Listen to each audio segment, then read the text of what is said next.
Arabaina amin'ny anaran'ny Tompo tsika rehetra. Tratry ty Pasika 2024 ity. Na voasambany ianao tonga eto, arabaiko sahady amin'ny anaran'ny Tompo ianao. Mpanaraka ny fotoam-pivavahana amin'ny alalan'ny serasera mpitaindavitra, na mety eo anaty tambajotra serasera Facebook, na ihany koa mety hoe amin'ny alalan'ny YouTube anarahanao ity fandarana androany ity. Mirary zay raha mirary fitahin'Andriamanitra ne hipaka ho tonga ary andraisanao anjara amin'ity androany ity. Baiboly dia mampianatra hoe nandefa ny tenin'ny Andriamanitra mba hanafaka azy, hanasitrana azy, ho afaka ane ianao androany, ho tahin'ny Tompo ane ianao androany.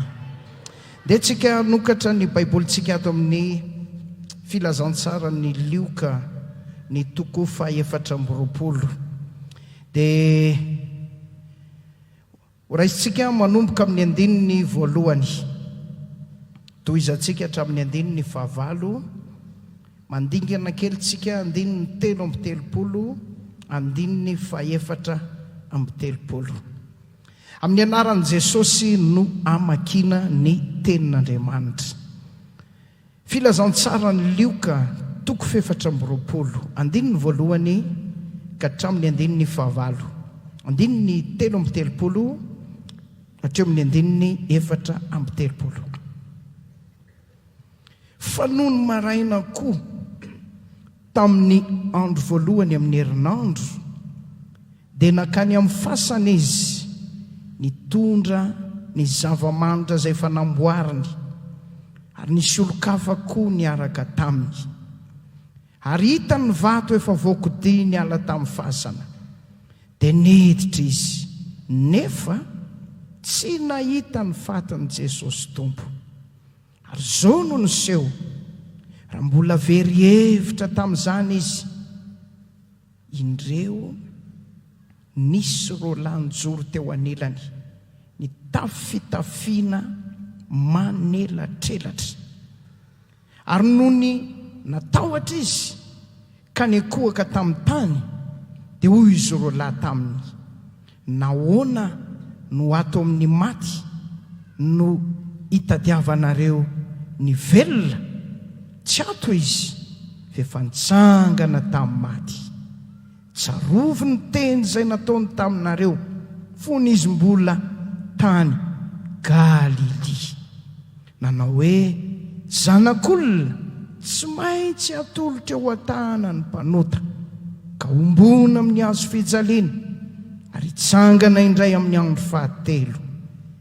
Tena tsiaro ny teniny izy ireo. Andininy 7:30. Dia niainga tamin'izany ora izany izy roalahy, ka niverina nakany Jerosalema, ary nahita ny 12 mba amin'izay nomba azy tafangona teo, sady nilaza hoe efa nitsangana marina tokoa ny Tompo, ka efa niseho tamin'ny Simona. Aleluia. Pasika misy fanontaniana mipetraka hoe inona moa ny hevitry ny hoe Pasika? Ahoana no famaritana mahakasika ny Pasika? Inona ireo zava-miafina ao anatin'ny Pasika? Inona no tsy maintsy atao mba handraisana ny fitahiana rehetra ao anatin'ny Paska. Ireo fanontaniana ireo dia mipetraka ary misy olona izay tsy mahafantatra, tsy mahalala hoe inona marina tokoa moa ity atao hoe Paska ity. Andehantsika ho any amin'ny testamenta taloha dia mitohy mankaty amin'ny testamenta vaovao. Mizara roa zany ny nanorenana ny Paska, izay ny voalohany. Ny faharoa kosa dia hoe Jesosy Kristy Paska ho antsika. Ao amin'ny bokin'ny Eksôdôsy toko 12 no ahitantsika ny nanorenana ny Paska tany amin'ny tany Egipta ny zanak'Israely. Fantatsika ny zavatra nisy tao rehefa maty Josefa, maty koa Farao, ilay mpanjaka nafantatra ny Josefa, nalala ny Josefa, dia nanomboka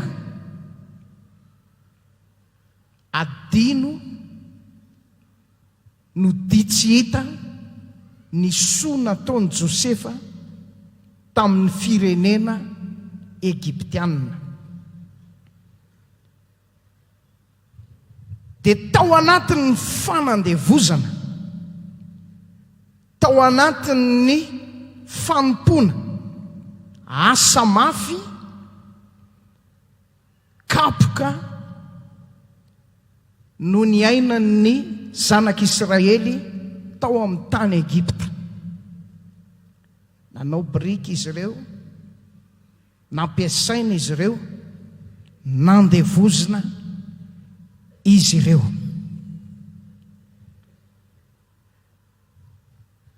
Namangy an'ireo zanak'Israely ireo Andriamanitra, dia nanome toromarika ny 12, ny tapany farany, ny 12, atao amin'ny bokin'ny Eksôdôsy toko 12, ny 12, tapany farany amin'ny anaran'i Jesosy. Dia hohaninareo faingana zany fa Paska ny Jehova. 12. Dia nampanalay Mosesy ny olon'ny Israely rehetra ka hoy izy taminy, mandehany ianareo ka maka ondro ho anareo araka ny ankonanareo avy ka vonoy ny Paska. Raha mamaky ireo andininy rehetra na eo aloha na eo arintsika, dia eo no ahitantsika ny taridalana rehetra ny amin'ity atao hoe Paska ity. Nasaina naka zanako ny ray taona tsy misy kilema, isa mpianakaviana, isa tokantrano, ary ny fomba fikarakarana azy tsy andrahoana fa atsatsika, berana mianana mangidy, ary dia tsy navela izy ho tramaraina. Zay lay fanorenana ny Paska tany Egipta. Raha maka ny teny Hebreo tsika, dia niainga avy amin'ilay teny hoe Pesa, ny atao hoe Paska. Teny Grika indray dia milaza hoe Paska. Raha sotomontsika ireo teny ireo na ilay teny hebreo na ilay teny grika dia izao ny dikany azo amaritana azy hoe pasazy na koa hoe fandalovana. Fa ao anatin'ilay teny io koa misy teny hoe fiampitana na fitsambikinana, izany hoe miampita na mitsambikina. Raha resany zany teny zany dia midika hoe avy eo amin'ny toerana iray mifindra na miampita eo amin'ny toerana iray. Averiko indray mandeha, tsy azo ampiasaina mihitsy ny teny hoe miampita na mitsambikina raha tsy hoe avy eo amin'ny toerana iray mifindra eo amin'ny toerana iray. Avy ato ankavia miampita makao ankavanana, avy eo avaratra miampita makao atsimo. Zay le Paska. Vavak'izay androany a, isy olona ho ampitain'Andriamanitra ne amin'ity androany ity. Amen. Mety eo amin'ny fahafatesana angamba no misy anao, fa ho ampitain'ny Tompo ho any amin'ny fiainany ianao androany. Mety avy eo amin'ny fahaveresana angamba ianao, fa ho ampitain'ny Tompo ho any amin'ny famonjenany ianao. Mety eo amin'ny tontolon'ny ozona angamba no misy anao, fa androany aza matahotra ho ampitain'Andriamanitra ho ao amin'ny fitahinany ianao. Mety eo amin'ny fahampiteny sy ny faharavana no misy anao ankehitriny, fa aza matahotra ity Paska 524 ity dia azon'Andriamanitra ampiasaina mba hampitanao ho any amin'ny voninahitra sy ny fisandratana. Tsy aloha ve atao amenina mafy be azafady? Averiny indray mandeha azafady. Taditinao moa le zanak'adala tany amin'ny safy endrasako soa, potika ny fiainany, lavitra ny rainy, sakafo tsy nisy, fitafiana rovitra, fantanana andifotr'olona, parasy l'Afrika nameno ary te indrisy tao anaty loto sy fotaka. Fa hoy ny tenin'Andriamanitra rehefa tafaverina izy, ity zanako ity efa very fa hita indray, ty zanako ity efa maty fa velona indray, ho ataon'ny Tompo aminao ane zany androany. Hoy ilay lehilahy teraka jambo amin'ny Jaona 10, rehefa tonga teo amin'io fiampitana feno voninahitra io, jamba teo aloha mahiratra aza aho. Teraina ny Tompo ho tafitany ianao amin'ny anaran'i Jesosy. Amen. Faharoa, ity Paska ity dia voalaza tao amin'ny bokin'ny Deuteronomia 9:12. Andininy voalohany, andininy faharoa. Ndenge mivakitsika amin'ny anaran'ny Tompo mba hitantsika izay ambarany soratra masina. Tandremo ny volana Abiba, ka tandremo ny Paskan Jehovah Andriamanitra ao. Fa tamin'ny volana Abiba no nitondran'i Jehovah Andriamanitra ao anao nivoaka avy tany Egipta tamin'ny alina, ary vonoy ny Paskan Jehovah Andriamanitra ao dia avy amin'ny ondry amanosy ombinao eo amin'ny toerana izay hovidiany Jehovah ampitoerana ny anarany. Teraina ny Tompo, Paskan Jehovah lazainy eto, nitondrana anao nivoaka avy tany Egipta. Alleluia. Inona tsara moa le atao Egipta? Fanandevozana, fampahoriana, asa mafy, lavitry ny fitsarana, fitarainana, fisetona, ary dia zao tao anatin'izany toerana mampalahelo zany no nisy ny zanak'Israely. Fa Andriamanitra tamin'ny fitiavany niasa nanao zava-dehibe, ka tamin'ny andro Paska navoaka n'Andriamanitra tao amin'ny tany Egipta ny zanak'Israely, zany hoe nafahan'Andriamanitra tao amin'ny trano nandevozana izy. Dia raha Andriamanitra azafady, haleluya, ny Paska tsy feti-kanina, tsia, tsy fetina rendrarendra, tsia, tsy feti-pitsangatsanganana fotsiny, tsia, fa feti-panafahana, feti-panafahana. Ho afaka ny eritreretra voafatotra tonga eto androany, na ao anaty tranomaizina lalina indrindra azy, nametrahany devoly ianao, tazomany ianao antaonany maro, ary angamba tamin'ny gadra maro isan-karazany, ity andro androany ity ambara amin'ny fomba ofisialy androany, any mpanafana ho anao. Haleluya! Ivavaka izay ary efa mivavaka, fa androany zay rehetra mino, zay rehetra mino, zay rehetra mino, hitsany eto ny gadrany androany, ho afaka eto ny fatorany androany, tapatapaka eto ny fanadevozany rehetrarehetra amin'ny anaran'i Jesosy. Salamo 2:120 hoy Davida, Andriamanitra mandreny fiseton'ny mpigadra, anafaka zay voatendry ho faty. John 4:9 hoy Jesosy, raha ny zanaka manafaka anareo, ho afaka tokoa ianareo. Engany mba ity le Paska nafahan'Andriamanitra anao e. Haleluya!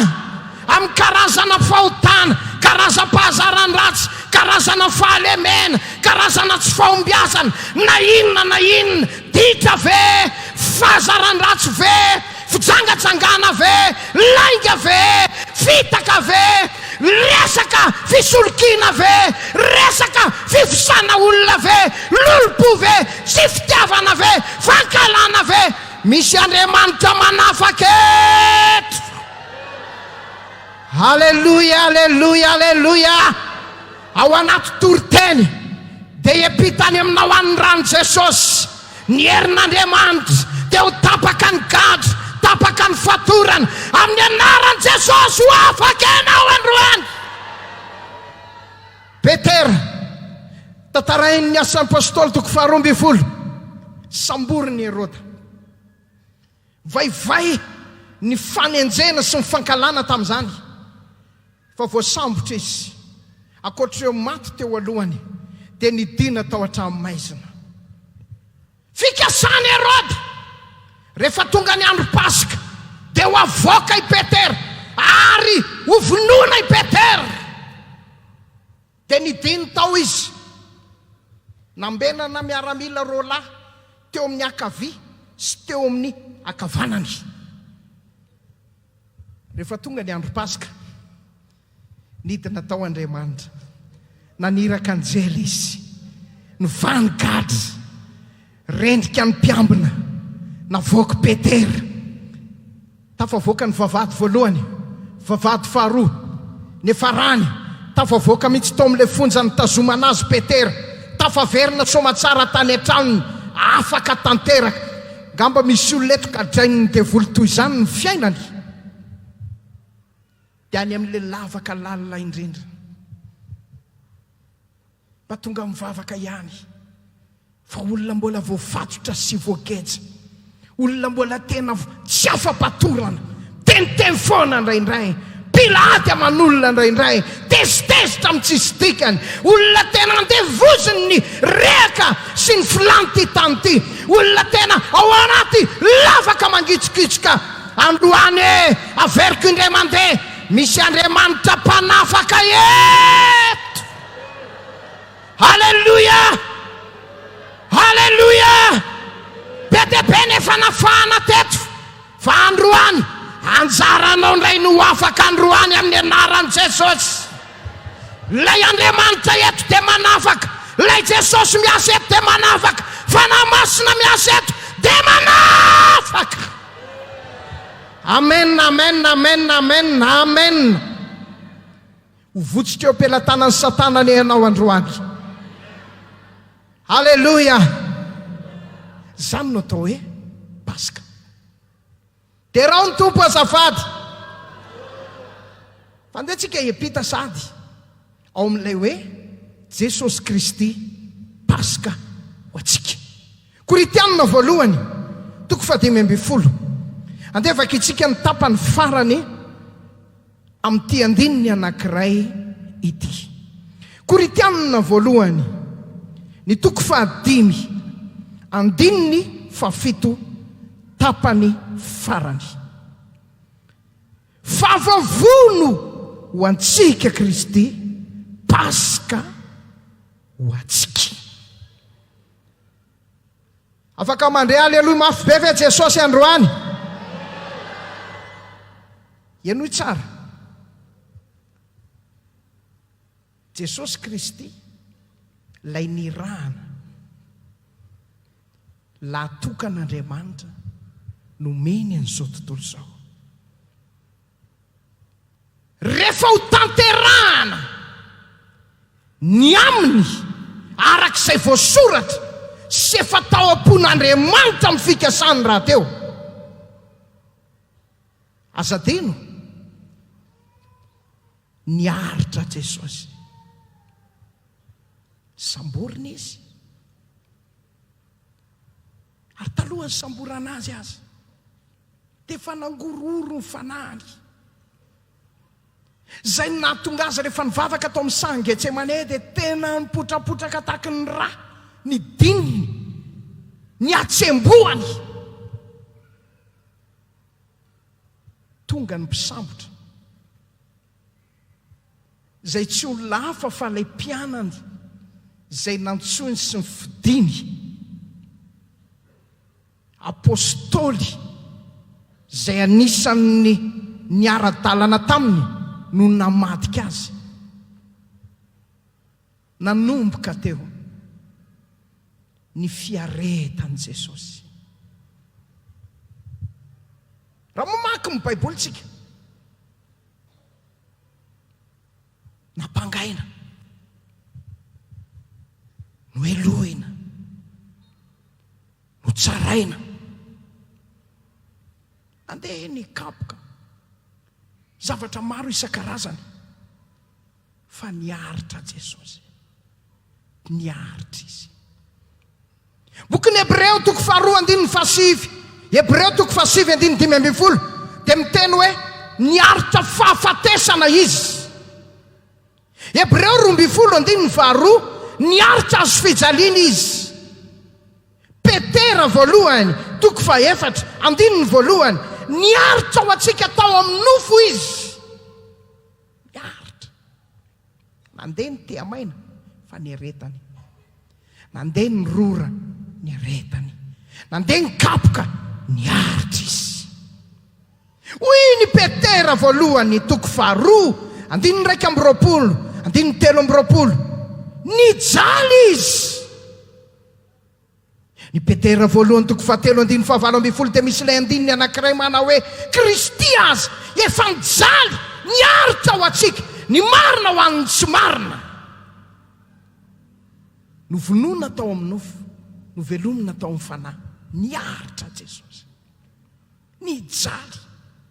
Tadidinao fa navoaka teo amin'ny miaramila, niendany zareo ny fitafiny, nongotany, dia nampisatrohana satroka tsilo, dia nivelesina le satroka tsilo mba iletika tsara teo amin'ny lohan'i Jesosy. Takan'ireny barbelé ireny, ka rehefa kapohana dia tsy nietsika, tsy niala teo intsony ilay satroka tsilo, satria niletika teo amin'ny crâne osseuse ny lohan'i Jesosy, zany satroka tsilo zany. Dia nampitafiny miaramila lamba volomparasy, dia nampitazomy ny tena, dia nandohalika teo anatin'ireo naneso azy hoe araba ary mpanjakany jiosy.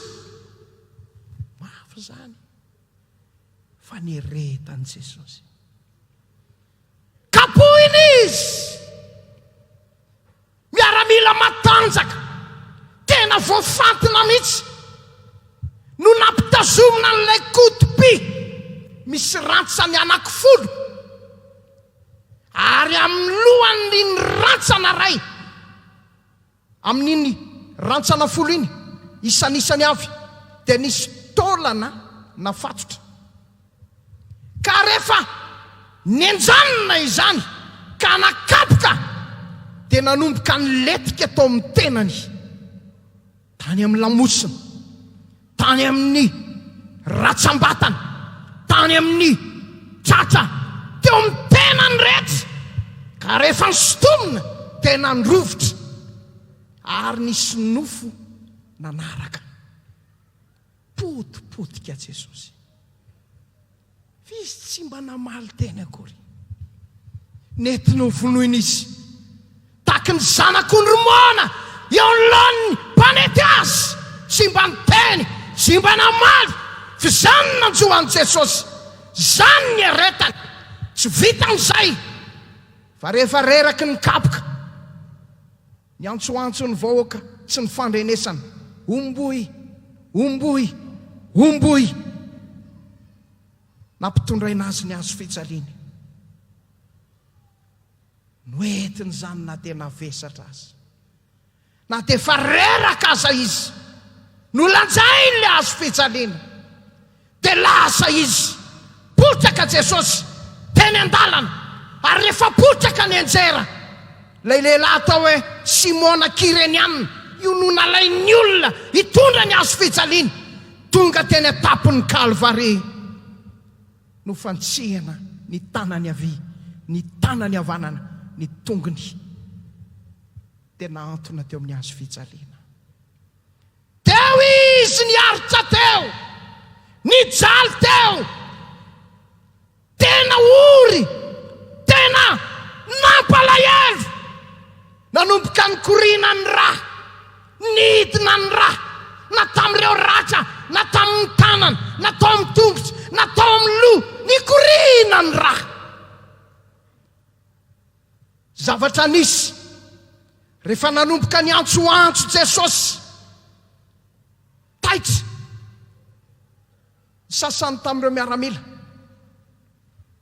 avy avanty miaramila romanina matanjaka anankiray, tondra lefina maranitra teny an-tanany, teny azakazaka, tena nandefina ny lany voan'i Jesosy, dia nisy rà sy rano nandeha latsaka ny rano Jesosy.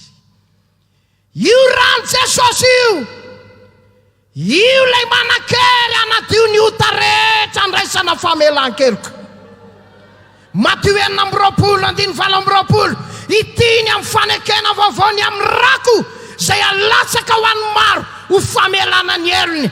Natoy ny ahoana fahotana vitanao, natoy ny ahoana lalan-dratsy nandehananao, natoy ny ahoana zavatra tsy nety tsy nahomby teo amin'ny fiainanao, tany amin'ny efa lasa tany aloha tany. Raha mety anao androany, ino ibebaka andray, za miteny aminao, ho voavela ny elokao, ho voavela ny fahotanao. Hoy ny Hebreo 7:12, saika diovina amin'ny rà ny tena zavatra rehetra araky ny lalàna, raha tsy misy latsaka, tsy misy famelan-keloka. Saotra ny Jesosy nanaiky izy ho faty, nanaiky izy halatsatra, ary zany rano Jesosy zany anadio zay rehetra manatona azy androany. Mafimafy ny aleloia, azafady, azafady, azafady. Maty Jesosy, rehefa maty izy, jerena, satria nitapahana ny tongotr'ireo jiolahy zay noeranombonina taminy, mba anafainganana n'ilay fahafatesana, satria ho avy ny andro sabata, ka raha ho tratra ny sabata eo dia anahirana. Tapahana ny tongotry ny ankiray, tapahana ny tongotry ny ankiray, lay teo akavia sy teo akavanana, fa no nitonga teo amin'i Jesosy, jerena, maty izy. Tonga avy any Josefa avy any Arimaty, lehilahy manan-kaja, nakao amin'ny Pilato izy, nangataka ny andevenana an' Jesosy. Gaga Pilato, ay maty sady maty izy. Nomeny Pilato fankatoavana ny fangatahany Joseph, dia nalainy Joseph, dia nampidininy, dia nofonosiny ariry madinika, dia netiny tao amin'ilay fasana vaovao mbola tsy nilevenan'olona teo akaikin'io zay davoana zay nanombona an' Jesosy tamin'ny hazo fijaliana io ihany. Napetrany tao amin'izay, dia nitapenana ny vava fasana. Maty Jesosy. Mba fantatrao ve?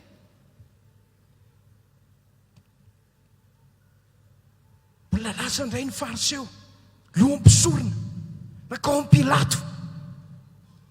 Tadidinay tompoko, vy ny lehilahy mpamitaka iny, dia nilazalaza sy niteniteny hoe hitsangana maty zany amin'ny andro fahatelo. Ka androany ty, androany azy maty izy maty a. Raha atao zany ny kôntikôty a, afaka atelona any izy zany a, mety hitsangana maty araka ny teneniny a. Matahotra zay tsy mino an'izany, fa ny ahinay a, sao dia tonga ao ny mpianany. Iry Petere manko, olona mafanafana avy any Galilia avy any, tsy mahamenatra an'ireny mihitsy ny angarona anazy eo, dia avy eo hoentiny zareo ny razana dia hoe tsangana tamin'ny maty Jesosy. Inona ny tianareo lazaina hozy Pilato, tonga dia lazao ataovy tena direkta le zavatra teneninareo. Aleo ambenana ny fasany zay nandevenana azy.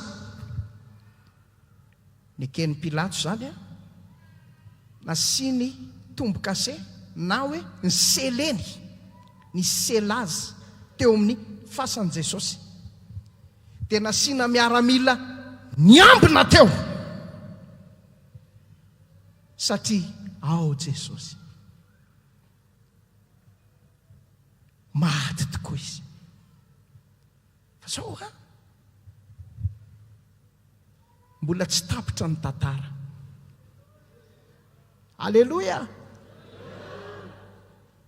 Ho anao koa mbola tsy tapitra ny tantaranao, mbola tsy tapitra ny tantaranao rahalahy. Marary angamby ianao tonga eto, ao anaty olana angamby ianao tonga eto, tena potipotika tanteraka angamba ny fiainanao tonga eto. Mbola tsy tapitra ny tantaranao, mbola tsy tapitra ny tantaranao, mbola misy toy ny mahafinaritra zany. Mafy ny aleloia. Inona no ny tranga, inona no ny seho? Mateo 7:20 ndesika afatsika. Raisitsika ny andininy voalohany,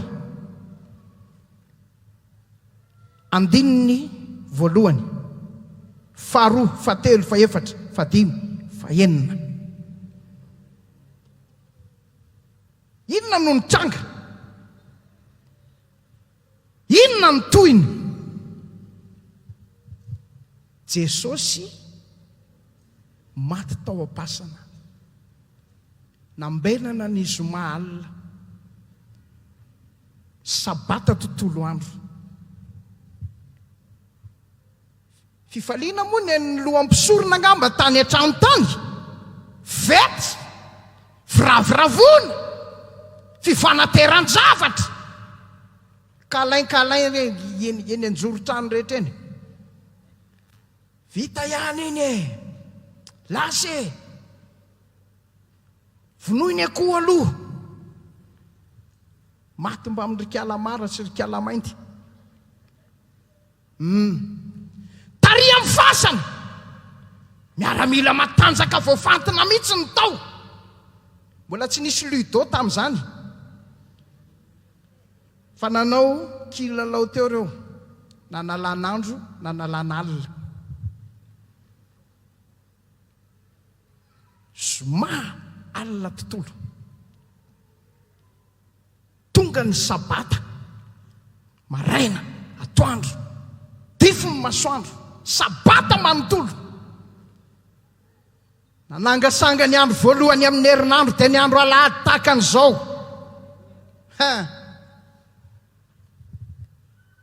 miaramila amin'ny ombola revo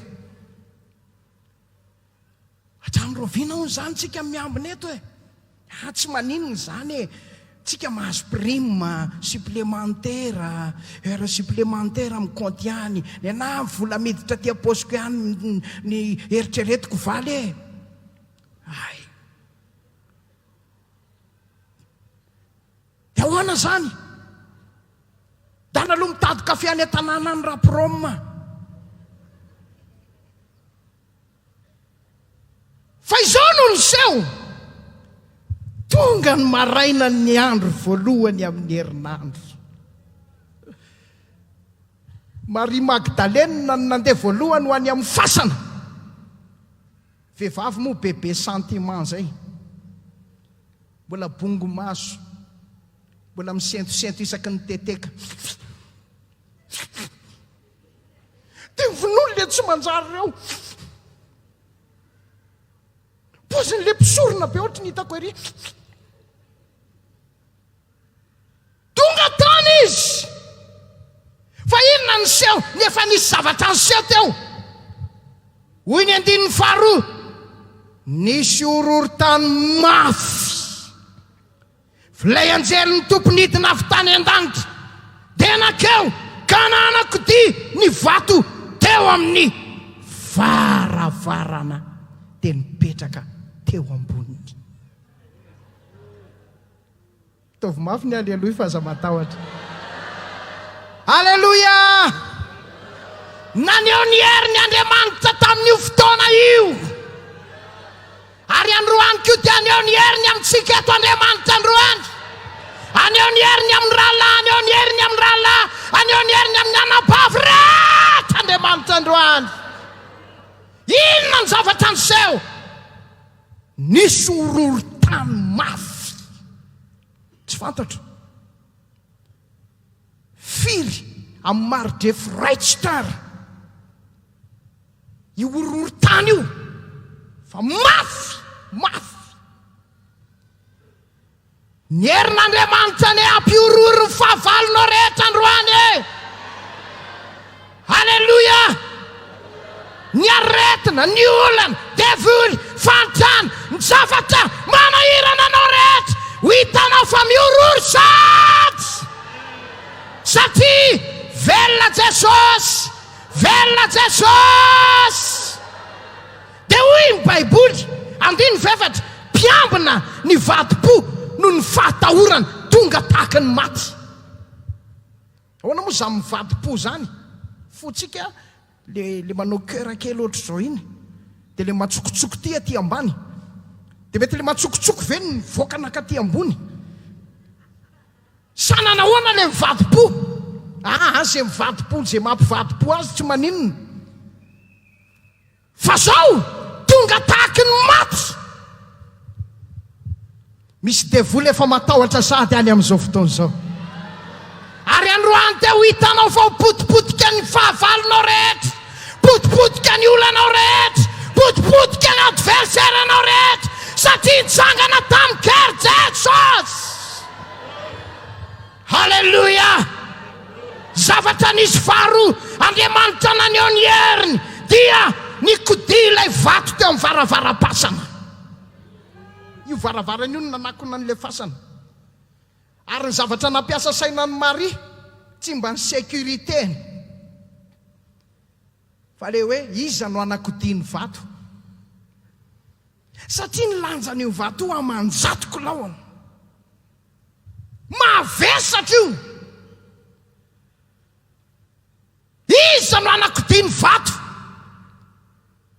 fa rehefa naneo ny heriny Andriamanitra nikody ny vato androany hiala ny sakana rehetra ikody ny vato rehetra eo anoloanao dia androso amitatsy amitahotra ianao androso eo alohanao ao izy anapatapaka ny hitovianorotoro varavarana varana andravina amikitotona ho tonga tany lemaka androany ho ataon'Andriamanitra zany ho ataony Jesosy zany afaka manandra-tanana veny rahalany anabavy rehetra dia manao aleloia azafady Andriamanitra naneho ny heriny. Jereo tsy aitoaina, tsy azo sakanana, satria na dia teo aza fitoboka se teo miaramila tsy nasakana ny fitsanganan Jesosy tamin'ny maty zany. Hatramin'izay ianao azo ny sakanana amin'ny projet anao, sakanana amin'ny vision anao, ny sakanana daholo izay mba nieritreretinao, ny sakanana amin'ny fianaranao, ny sakanana demande de visa anao, sakanana izay mba etaetanao sy fanirianao, saikanao antianao voasakana, ekavia voasakana, ny anavaratra voasakana. Fa androany herin'Andriamanitra tsy aitoaina, tsy azon'ny devoly sakanana, miasaka izany masakana ho i Andriamanitra. Mino androany fa tsisy asakana anao tsy ho tahina, tsisy asakana anao tsy ho sitranina, tsisy asakana anao tsy handray vahaolana, tsisy asakana anao tsy ho afam-pahotana ny androany. Sy ho amenina mafy be azafady.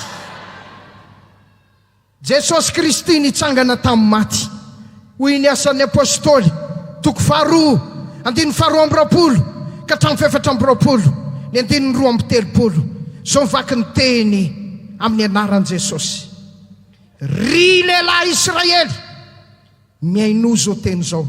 Jesosy avy any Nazareta, lehilahy nasehon'Andriamanitra teo aminareo tamin'ny asa lehibe fahagagana ary ny famantarana izay nampanaovin'Andriamanitra azy teo aminareo, tahaka ny fantatrareo ihany. Efa natolotra izy araka ny saina ninina sy ny fahalalana raha teo, fa nalainareo kanombonareo sy ny volonareo tamin'ny tanan'ny olona ratsy fanahy. Fa Andriamanitra nanangana azy rehefa nafaka amin'ny fanaintaina amin'ny fahafatesana, satria tsy laitra n'izany no azonina izy. Dia hoy ny anjely tamin'ny Maria, tsy ato izy, efa nitsangana izy, tsy laitra ny tazomina. Davida hoy ny soratra masina, rehefa avy nanao soa tamin'ny mpiarabelona taminy, dia nangonina ny amin'ny razany tratriny loha. Fa izy kosa tsy mba tratriny loha, satria nitsangana tamin'ny kery sy ny voninahitra izy. Mafimafy ny aleloia.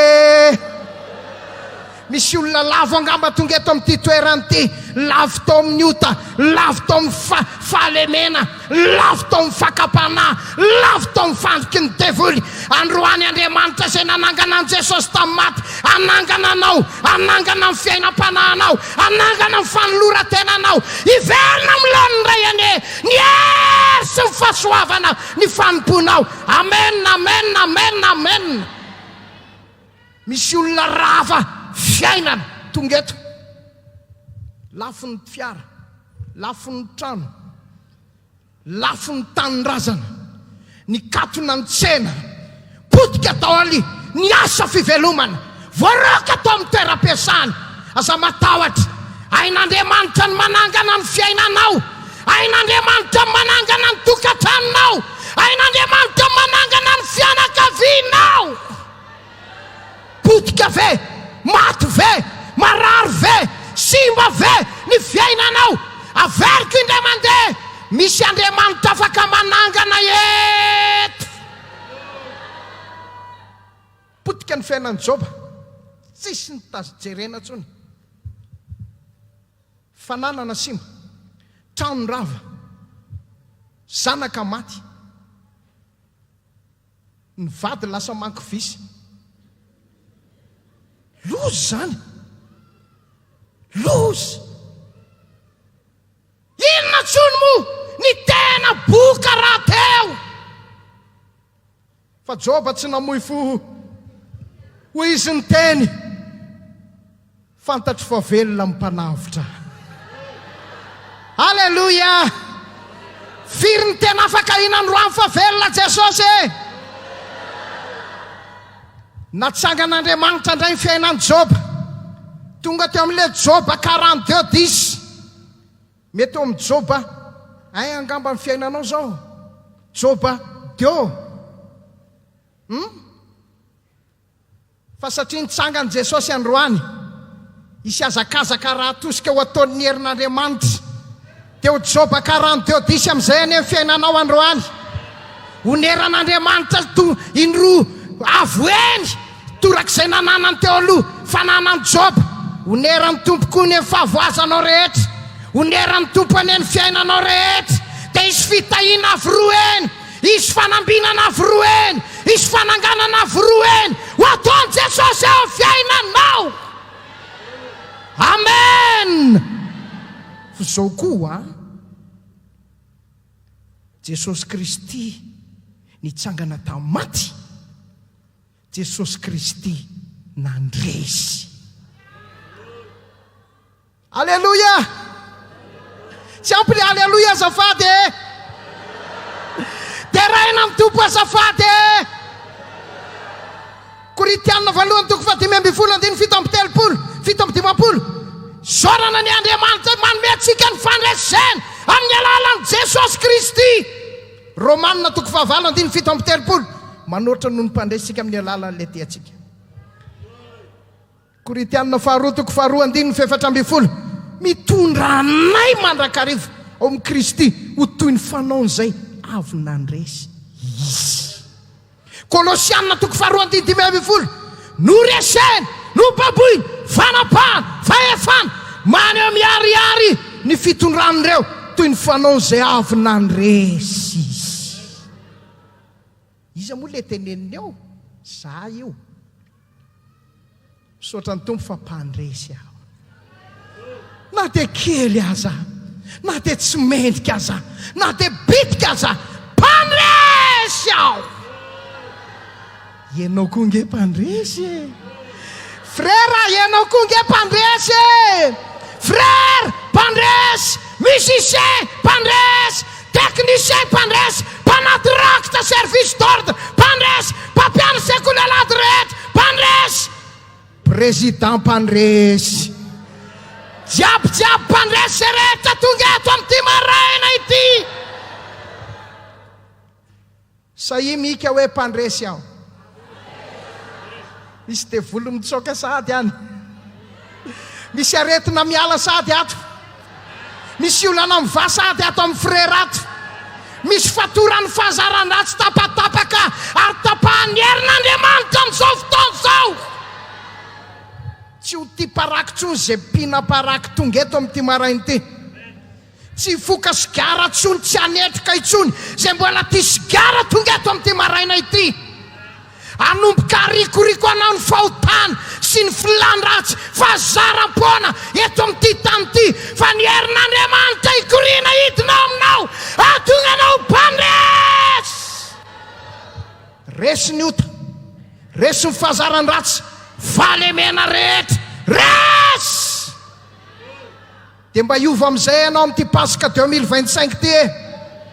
Frère mpandresy, sœur mpandresy, ho resy amin'izay ny trosa, ho resy amin'izay ny fahantrana, ho resy amin'izay ny tsy fisiana.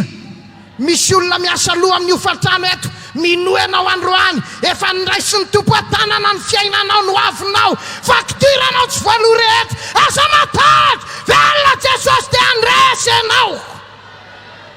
Amen. Resy amin'izay ny devoly, ny oziny, tsy fahombiazana rehetra. Io fanahy ratsy mampahory io,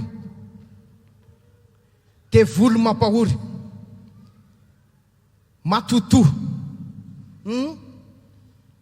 milala tsarana eo, alofany ahisak'alina, tsangamboly dia ohatry maromaro koditra zany, ndrindra fa rehefa tsinam-bolana anio ho ravatsika eto zany androany. Tsika hiteny, tsika hietsika, tsika andray dia Jesosy no anao ny ambiny rehetrarehetra. Androany ny aretina, fangirifirina, fanaitainana, zay rehetra tsy fahasalamana atamin'ny kibo momba amin'ity androany ity, asehon'Andriamanitra ny mpandresy zay rehetra mino. Amen. Io aretinao io hositraniny Jesosy zao maraina izao. Tsisy olona hitondra aretina mivoaka n'io vavahady io androany. Amen. amen. Isy olona be dia be eto mody miaraka amin'ny fahagagana, mody miaraka amin'ny fanasitranana, mody miaraka amin'ny valim-bavaka, mody miaraka amin'ny herin'Andriamanitra. Dia hoy aho hoe mpandresy ianao, mpandresy ianao, mpandresy ianao, mpandresy amin'ny anaran'i Jesosy. Halleluja. Raha ny fanahy izay nanangana an'i Kristy tamin'ny maty toetra ao anatinareo, dia izany fanahy izany amelona ny tenanareo mety maty koa androany. Ny maty aza natsangana. Maika fa io olanao ara-pahasalamana eo, lalan-drà majinika ny tapaka. Ahoana ny tsindronao hoe azon'Andriamanitra reparena io, dia ho rétablize tapaka lalan-drà tonga eto amin'ny anaran'i Jesosy amin'ity maraina ity. Amen.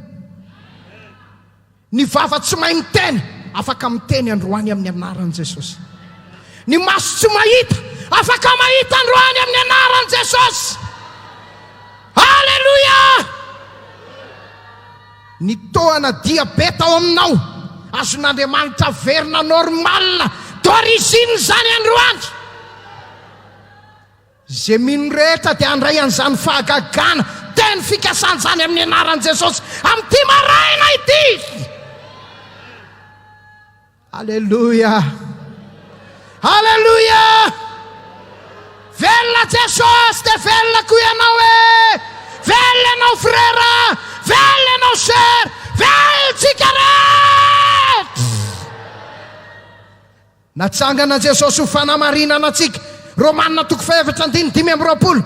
Natsangana tamin'ny maty Jesosy mba ho santatra izay nodimandry, mba ho marika fa isy fotoana nanganan'Andriamanitra amin'ny maty.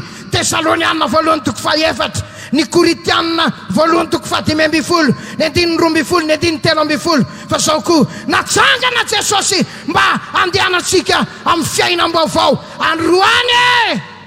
Ity Pasika ity misy fitahiana sesehana tian'ny tompo ho atopatopaka eto amin'ity fiangonana ity. Ary mino aho tsisy ho diso anjara eto androany maraina. Ny ankizy kely rehetra dia azo ny anjarany, tanora rehetra dia andray ny anjarany. Ray mpianakaviana andray ny fitahiny, ray mpianakaviana tsy ho diso ny fitahiny. Halleluja. Efa eto Andriamanitra amin'izao fotoana izao. Efa eto koa Jesosy ilay nitsangana tamin'ny maty. Tsy ao am-pasana tsony izy. Nahoana no amin'ny maty ny tadiavanareo ny velona ozy izy ilay anjely tamin'ireo vehivavy. Oka tsy ilay fivavahana amin'ny maty no hitadiavanao an' Jesosy nitsangana tamin'ny maty ilay velona. Oka tsy ho fanompona maty, tsy ho vavaka maty, tsy alelohi maty, tsy ahita ny tompontsika raha izany no ataontsika. Tsy misy hafa amin'ireo vehivavy nakany amin'ny fasana ihany tsika. Fa manomboka eto, raha tia hita ny velona ianao any amin'ny tany ny velona mandeha. Saotra ny tompo fanentin'i Jesosy eto amin'ny fiangonana velona ianao androany. Hifanena amin'ny Jesosy enenao androany. Ahitan'i Jesosy sy ny heriny enenao androany. Dia ho afaka ianao, dia ho sitrany ianao, dia ho vavonjy ianao, dia ho vavelany elokao, dia ho ravany asan'ny devoly amin'ny fiainanao. Ary androany andray zava-dehibe avy amin'ny tompo ianao androany. Mafy ny alleluia, mafy ny alleluia. Rehefa nitsangana tamin'ny maty Jesosy, ny mpianatra ny fampahery tao anatin'ny efitrano, ny katotrano raha teo io ny confinement voalohany indrindra tamin'izany fotoana izany. Ny konikonina tao, ny eny nanjo rehetra angamba ny tantakolaka ny akamarony nalahelo.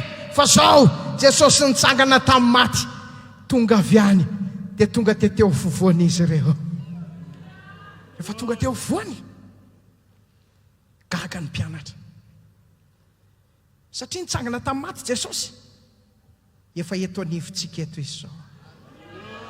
Fantatrao, tia hamonjy anao izy androany.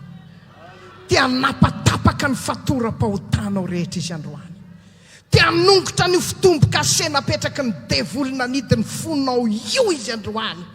dia hanovanao izy, dia hamela ny heloka sy ny fahotanao, dia hanangana anao ho anisan'ny olony lanitra izy androany.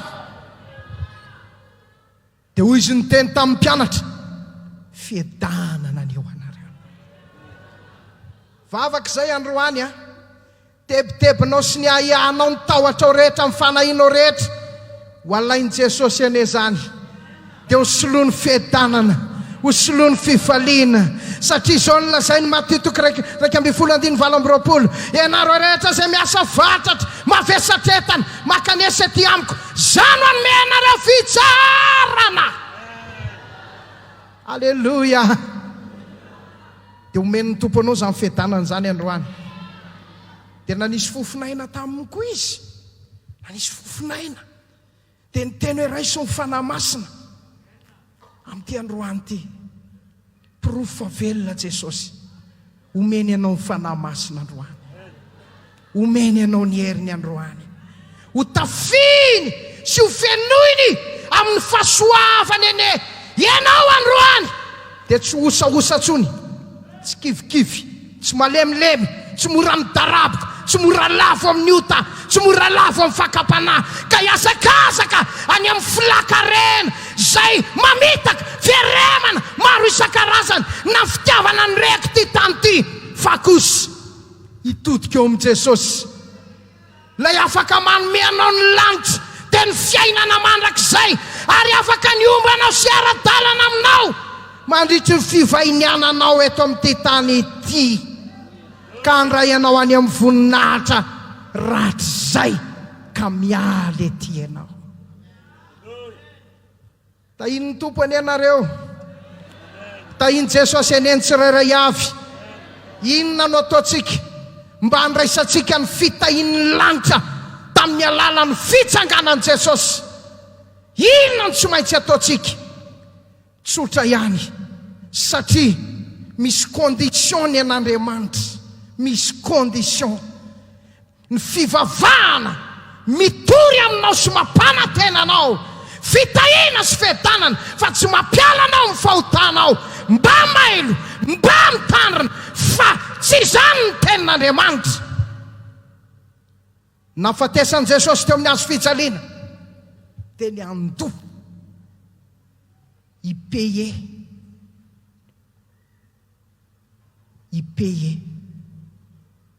ilay famelana ny helokontsika, famafana ny fahotantsika rehetra.